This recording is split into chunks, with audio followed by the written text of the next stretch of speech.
One of the things I think a lot of people need to understand is we aren't a museum piece.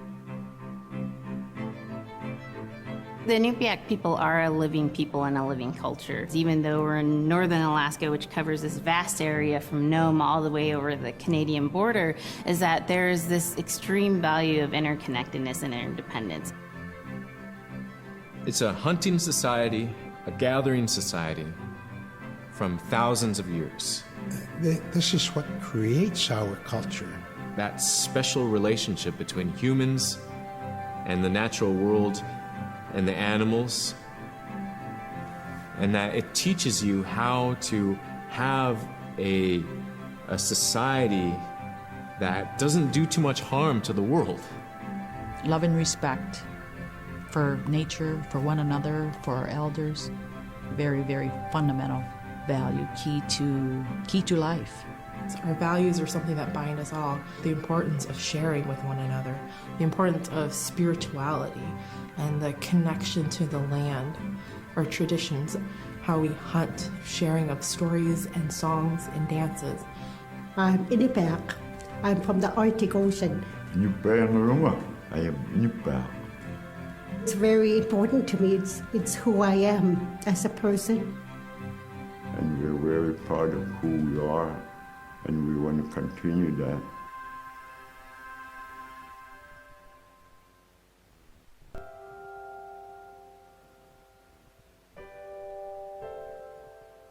It'd be busy, busy, busy all through the day.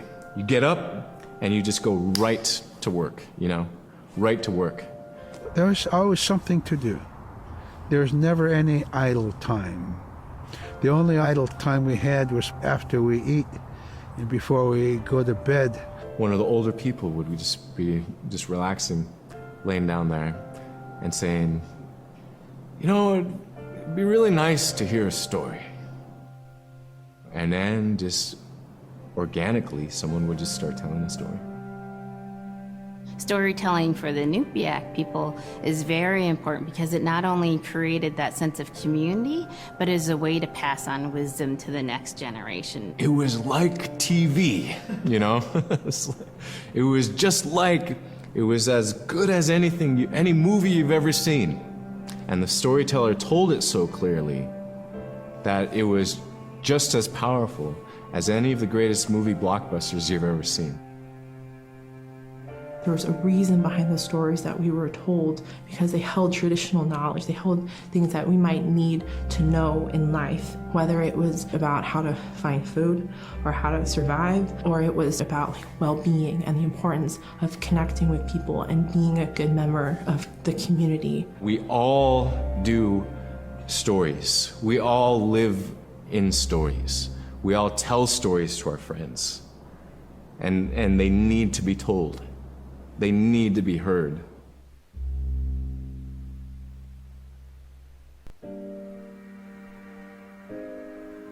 So scrimshaw is this really beautiful method of art that's done either on baleen or ivory, and traditionally it was used to tell stories.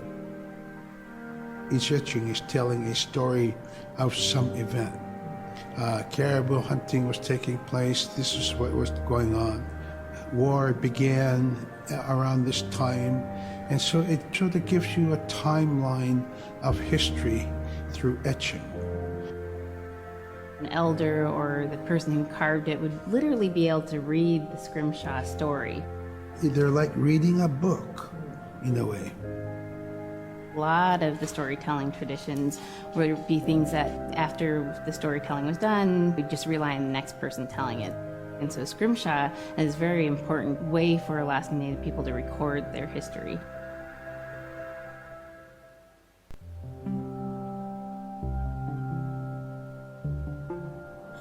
When I was growing up, my grandpa had a pet white fox.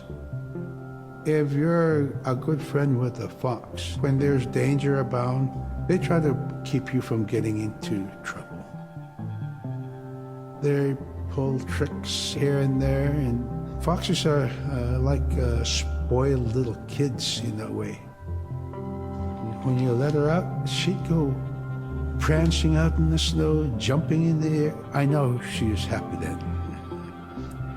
come running at me and jump on my chest, knock me backwards, lick my face, and I try not to let it. So that was my memory of my grandpa's pet fox.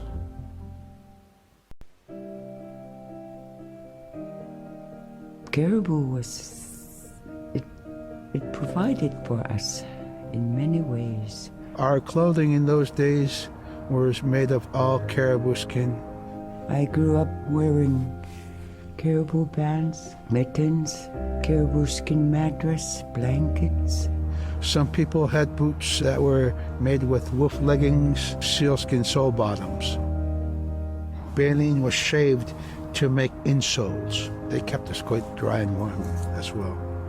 But the caribou skin clothing was the best. We would get as many yearlings as we could for our outer clothing. And for a heavy winter, we would get caribou in February or March because the hair was the longest and the skin was the thickest, and we would use those for our winter gear. With that stuff on, you could sleep outside in 50 below and it wouldn't bother you a bit.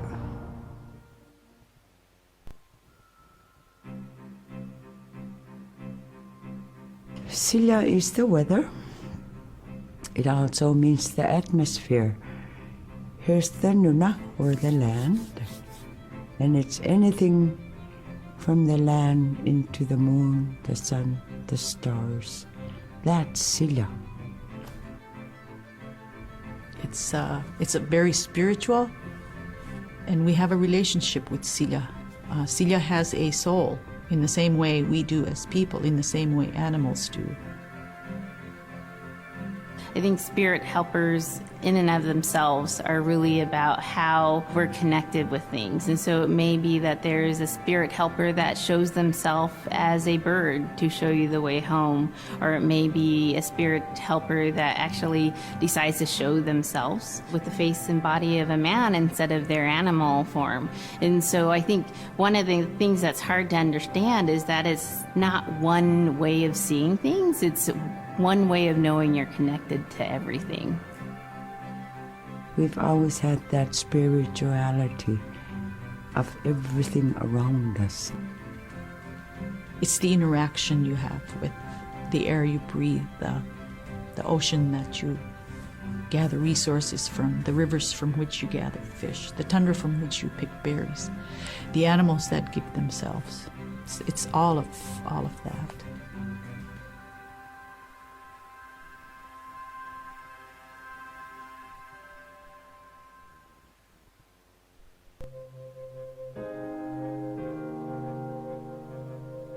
In the winter, when we were traveling, we didn't build sod houses, we built snow houses. In Canada, they call them igloo, but here in Alaska, we call them apuya. We'd do a day of travel, and then we'd make a apuya. The next day, my father would set traps, spend the day there, rest the dogs, give them something to eat, and then the following day, we continued to the next place.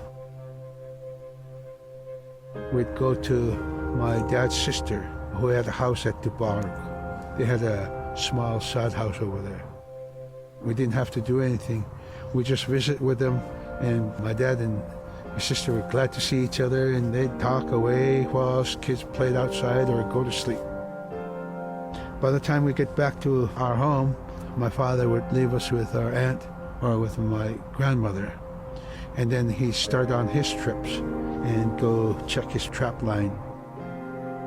We were not into 8 to 5 kind of time, you know. We're in a total different kind. We're in ecological time.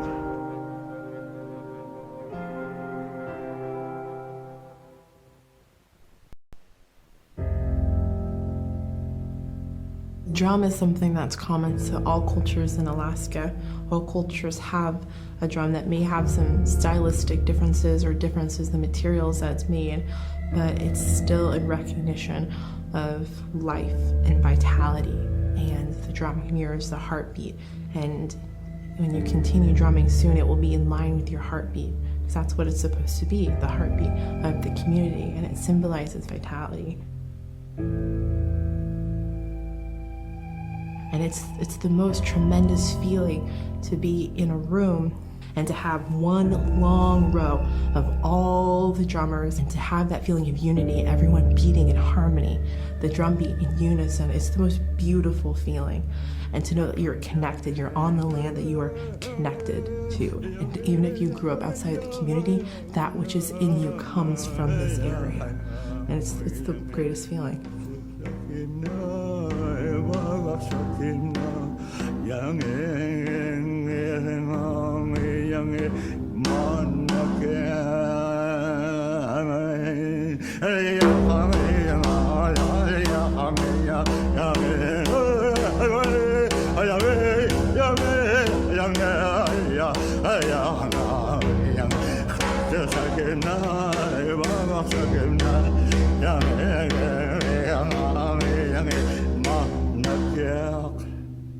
Man, I went at it and look what happens.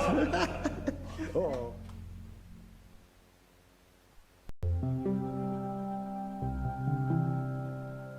They're just like other people.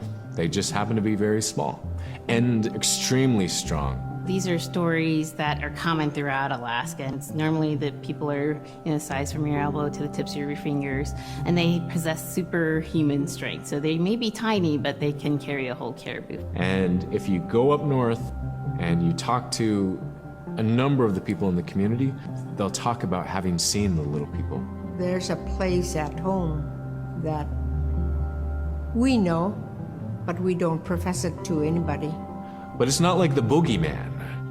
They can be mischievous, they can be ornery, or they can be helpers. And every now and then, we might have the opportunity to see them, especially if they want us to see them. The fact that it's across Alaska really tells you something about our history and how we interacted with nature around us.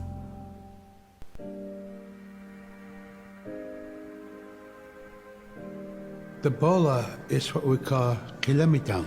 And the kilamitang is made out of braided sinew tied out to some heavy bone which you could twirl. In my case, we're catching ducks. When we're out whaling, sometimes the ducks start flying. And they're good for duck hunting. You know, if you're a whaling crew, you can't make too much noise. So you can't use a shotgun for getting some duck soup handy, you know. So bola was a really handy weapon to use for catching ducks. You know, the ducks fly in, you throw it up and tangles up the bird, and down they go.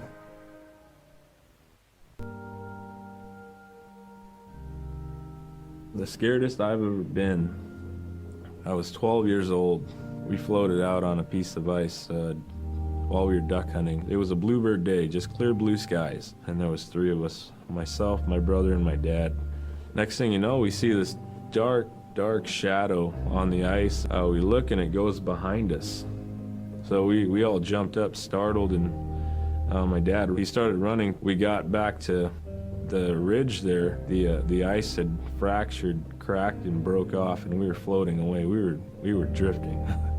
It was close enough to where my dad would have made it. He stopped and he thought about throwing us across, and if one of us was on the other side, we would be split up. So he stopped, and he just so happened to have a cell phone on him. 911 didn't pick up. That's the worst feeling in the world right there. 911 did not pick up. So he left a message because they record their calls. Once he had relayed that information, his cell phone died. That was the scariest moment I've ever had in my life. We were floating away and I thought we were left for dead. He kept calm during this situation. He's bringing out everything positive in this case. You know, I'm crying, my brother's freaking out. It went from clear blue to dense fog. Within a couple hours, we heard the chopper flying around, so they must have gotten our message. We thought we were saved, and then the chopper sound went away. So we lit some of the sled on fire. It's plastic. We thought black smoke in the fog would create some kind of marker. Chopper pilot had mentioned when we got rescued, you could see a glow in the fog. And he slowed down there, and sure enough, as soon as he slowed down, we got within visual. That was definitely the scariest moment of my life, was floating away and not knowing what the outcome was going to be.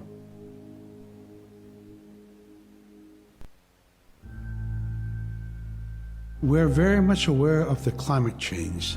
And it's been for many years, even before climatologists were noticing the change, Inuit were already saying, Sila alangokto.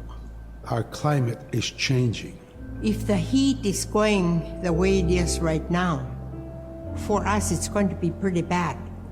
Different birds are coming, and they're coming earlier, and sometimes rain is more than what we want, because when there's more rain, we know it's going to melt the permafrost. In my time as a young whaler, when I was 9 years old, we're hunting from ice that was about 25 feet thick. And there was giant icebergs already floating, coming by. That was the first signs of a changing climate. Ice that never broke before was now moving. Now, here it is 50 years later, we're hunting whale from ice that's 18 inches thick. There's no more thick ice. It's creating a malfunction in our whaling season, is what it is. Actually, more than that, all seasons in general. I think we are more scientists than more people will realize. We have more knowledge of those things than people will ever know.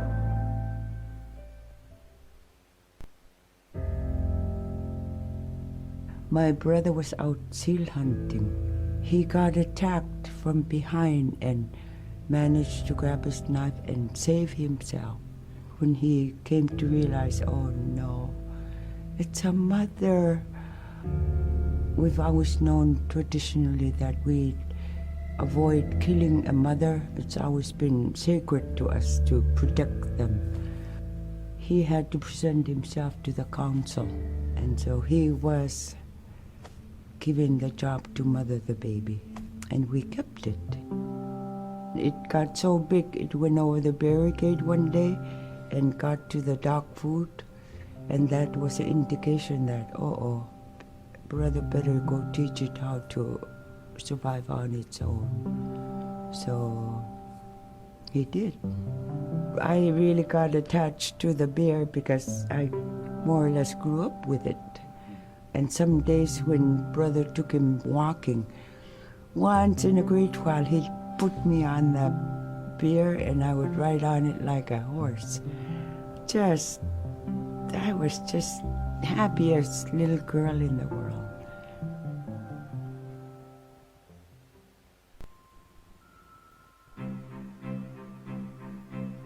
In, Arctic Alaska, hunting is a really important part of life. It's not just about going and shooting something, it's about going and putting food on the table. But more importantly, subsistence hunting isn't just about the insular family unit, it's about feeding the whole community. And I think that's one of the beautiful things about subsistence hunting in Alaska is that people go out and they'll go get, fish, or they'll get a caribou, and they'll get, seals and whales, and one of the first things they'll do is they'll say, I need to take this to the elders.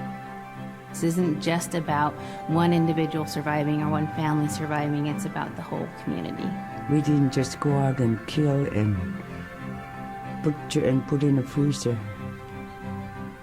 It's like a ritual that I learned from my parents. It's all about relationship. I don't know, I think there's a lot of camaraderie involved.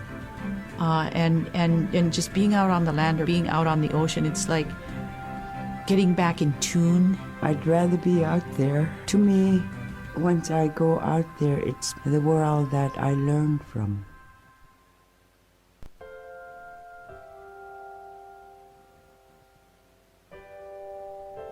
Now we spend all our time out in nature. You get very intimate with the world.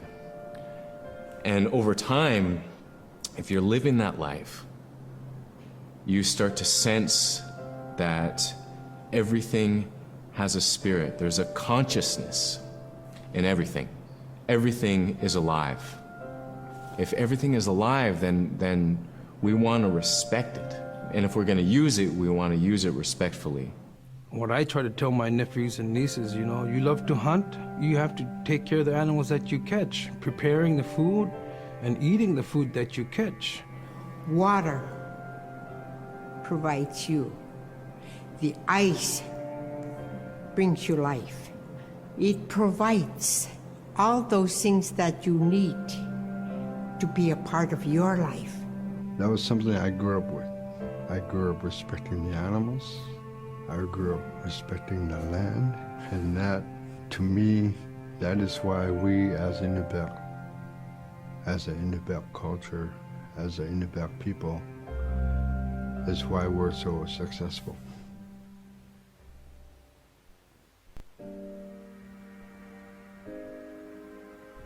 I think most central to the ideology of the Iñupiat is the idea of sharing. Being able to feed the community, feed others.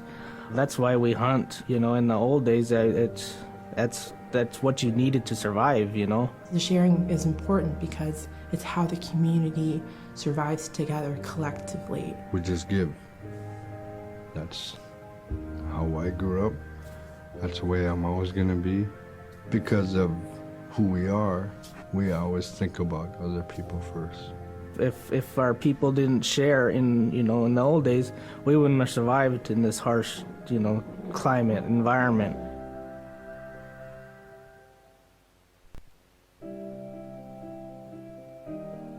Big Timid, Little Timid, and King Island.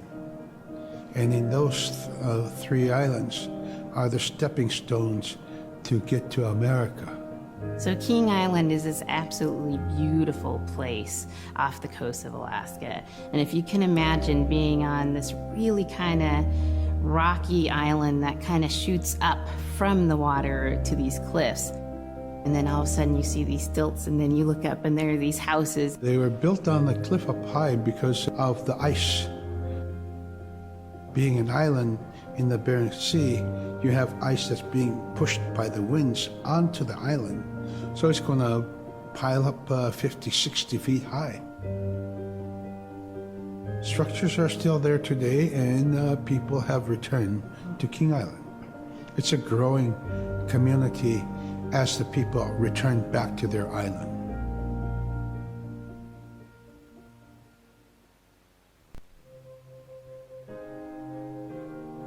When I was young, my mom, whenever the Northern Lights came out, she'd just whistle.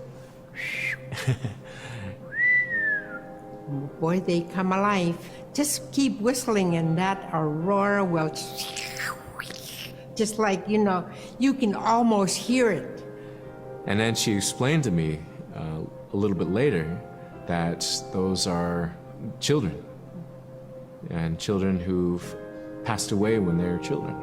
You don't want to draw them in too much, is what she said, because then they could play football with your head, play Eskimo football, and that's what they want to do. They're always playing, those children up there. Don't play out without your hood on. If you don't have your hood on, the Aurora person is going to come down and chop your head off and play ball with your head. It wasn't like they were trying to do bad, or it was like a scary story or anything like that. It was just, that's how it was, that's what it was.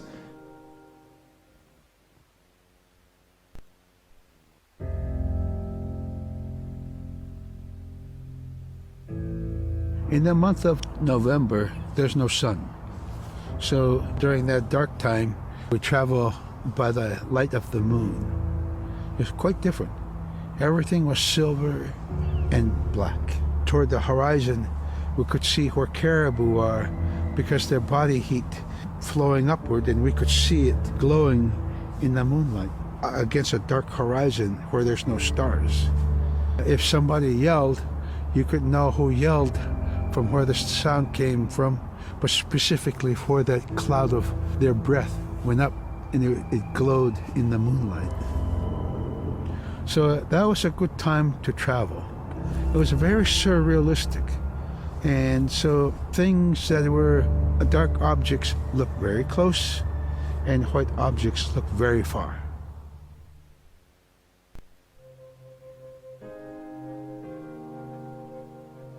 We are taught that there's no hierarchy. It's not everything else and then man, humans on top, and they're separate from everything. We're taught that everything is equal and that all the animals have a human form or can be seen in a human form. And so they have just as much or more intelligence. In fact, have a lot to teach people. And so that's how these transformations can happen. It's if the animal wants you to see it in its human form.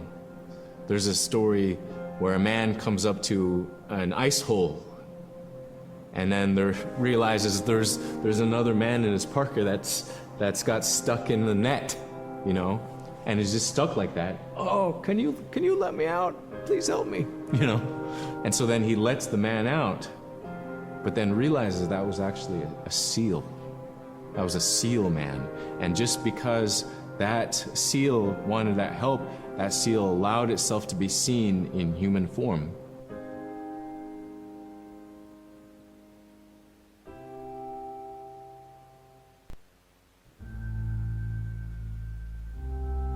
We have our Dimi, the body, which returns to Nuna, the earth. And we have Atik, who is our name that has been passed down to us over the generations. The spirit of our Atik lives on so long as man remembers that name. It would be hard to describe what happens after death.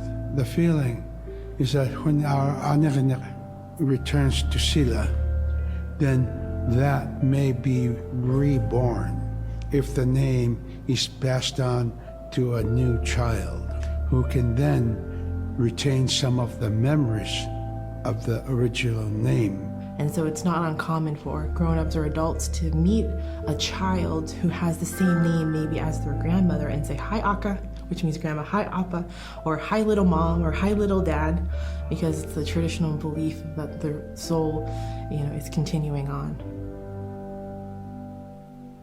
Humans are renewed and replenished over time. Just like our plants.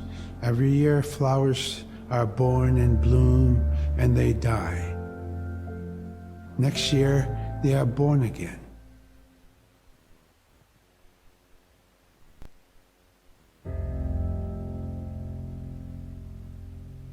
So a recurring type of character in Iñupiat stories is the manslayer. And the manslayer is kind of this bad guy. And I think really what's at risk when the manslayer comes into story is the livelihood of individuals and the whole community. And so the manslayer is really used as a way to say, don't act only for yourself, always hold the community in your heart.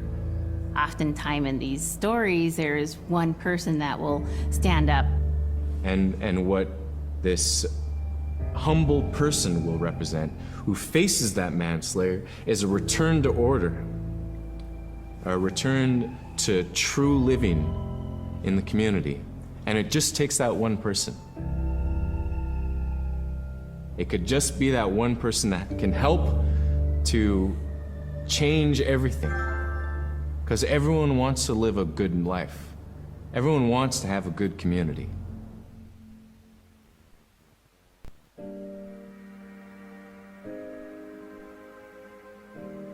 With regard to the environment, the blizzards have been one of the key elements that have impacted the survival of people, especially in the hard winter. We know a blizzard is coming when the moon is starting to get fuzzy. We also look at the stars. When the stars are twinkling fast, we know a storm is approaching. We look to the clouds in the sky to give us a direction the storm is coming from. We learn these as children by observing weather on a daily basis.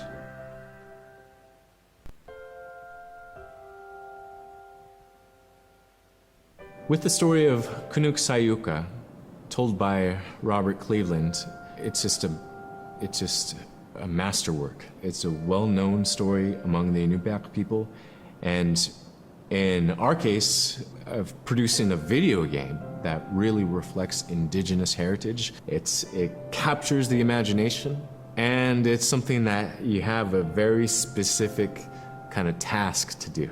There's a blizzard, and it is just a non-stop blizzard that is overpowering the people. And there's one man that wants to figure it out. And in our case of the story, it's a girl that wants to find the source of that blizzard. The blizzard man, it's like that is the physical embodiment of an element of nature. And so there's a person that needs to go up and take away that's chipping away that snow. In that community, the person least expected is the one who stands up and makes the difference. Humility is something that we value, and where that comes from is the idea that you are not the biggest thing in the world. And when you live in an extreme environment like where the Inuit reside, you're at the whim of the environment, of the climate, of the animals. You can be as prepared as you can, by learning from your elders, but you're not the biggest force in the world.